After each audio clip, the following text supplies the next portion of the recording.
Coucou mes chers tous. Alors je viens aujourd'hui vous parler de la prochaine nouvelle lune qui aura lieu lundi 8 avril 2024. Ça se situera aux environs de 20h20 et cette conjonction solilunaire aura lieu en Bélier. La nouvelle lune, on ne voit pas la lune parce qu'elle est aux côtés du soleil, donc il ne peut pas l'éclairer. C'est donc une conjonction pour les luminaires. C'est une nouvelle lune avec éclipse solaire qui se verra apparemment, qui peut se voir des États-Unis et du Canada. Donc ces effets seront à long terme. On démarre vraiment l'année astrologique en ce mois d'avril avec le signe du Bélier et cette nouvelle lune donne ainsi le ton pour toute l'année dans une énergie de croissance. Comme toute nouvelle lune, il y a une notion de début, de naissance. C'est le moment où l'on sème.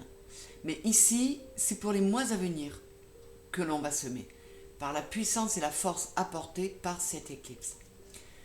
Cette conjonction des luminaires, ce sont les émotions et l'inconscient avec la lune et l'ego avec le soleil qui se trouvent en présence. Cela mènera donc à une harmonie ou à un conflit dans l'expression de soi.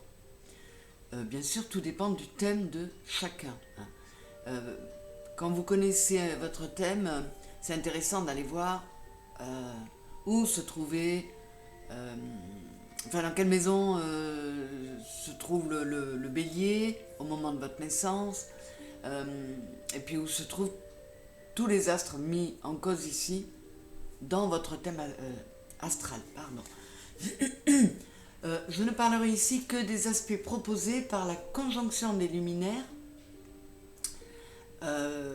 qui sont également en conjonction avec Chiron, Mercure et le Nord. Il y a un gros amas dans le Bélier là, et dans ce secteur. Et je vais m'arrêter principalement sur les effets de cette, on peut presque dire, quintuple conjonction. Mercure, c'est la communication, l'intellect. Chiron, c'est la blessure et la guérison. Le nœud nord, c'est le chemin à prendre pour évoluer, ce vers quoi je vais. Avec Chiron, qui représente la guérison et la santé, on va avoir un potentiel de croissance au travers de prise de conscience des blessures du passé et de leur guérison. La prise de conscience suffit parfois à bien arranger les choses.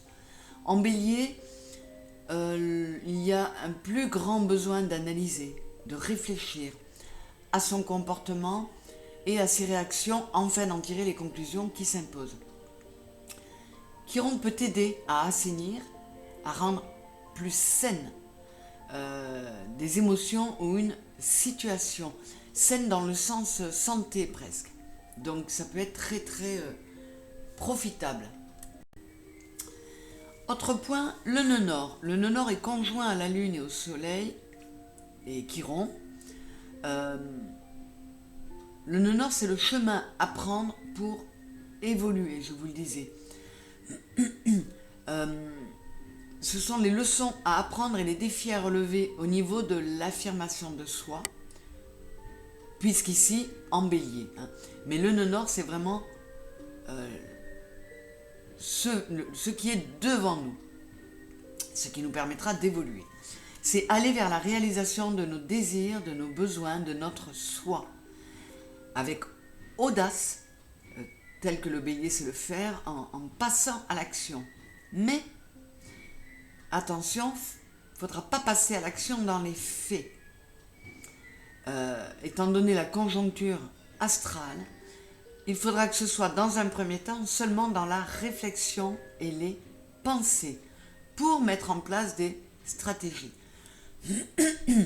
En effet, Mercure est là et Mercure est rétrograde. Donc, elle nous demande réflexion avant d'agir et de parler. Elle va modérer le soleil qui est exalté en bélier, et ce soleil exalté en bélier donnera envie de projet et de foncer, encore une fois.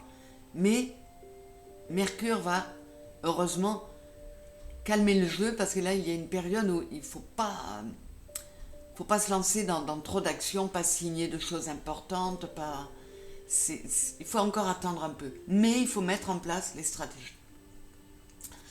Avec Mercure, c'est aussi l'opportunité de réviser notre manière de communiquer avec les autres.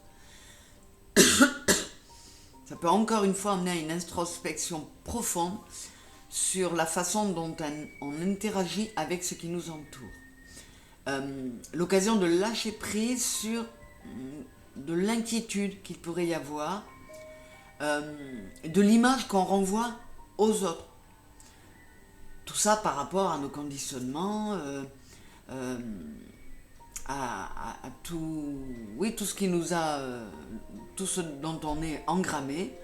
On peut avoir l'inquiétude de l'image qu'on va renvoyer aux autres. Mais là, il faut savoir être qui nous sommes, mais sans l'imposer, comme le bélier pourrait vouloir le faire. C'est pour ça qu'il va falloir savoir doser. On a donc l'opportunité d'explorer et de guérir les aspects les plus profonds en nous pour pouvoir évoluer.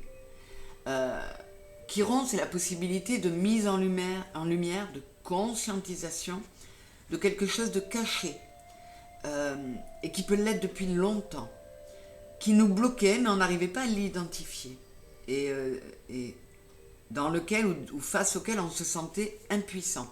Une situation, un schéma, des choses qui sont là en place. Et donc, en mettant cela en lumière, on peut arriver à un déblocage, donc à un nouveau départ. Il nous est donc conseillé de nous faire confiance, avec beaucoup de force et de courage, mais au positif, c'est-à-dire sans partir sur les côtés négatifs du bélier qui pourrait être trop fonceur, trop bélier, un coup de bélier pour défoncer les portes. Il y a là, oui, mise en lumière par le soleil d'une blessure qui peut être en rapport avec un questionnement vraiment intrinsèque et profond. Et c'est l'occasion, cette nouvelle lune, de pouvoir s'en débarrasser, s'en guérir grâce à Chiron. Et grâce à Mercure, en réfléchissant à quelle est la nature de ma blessure, qui peut m'aider à la guérir. Donc, il nous faudra être attentif à ce qui nous rend susceptibles, à ce qui nous rend malheureux, à ce qui nous est là de façon récurrente depuis longtemps, parce que ça peut être une belle opportunité de s'en défaire. Si on procède à la réduction du 8/4/2024, on obtient le 20. Le 20, c'est l'arcane majeur du jugement. Le jugement, c'est une lame d'annonce, de renaissance. Donc, c'est l'annonce d'une possibilité de renaître suite à la guérison de ma blessure que ces conjonctions et Chiron, près du soleil, m'ont permis de faire.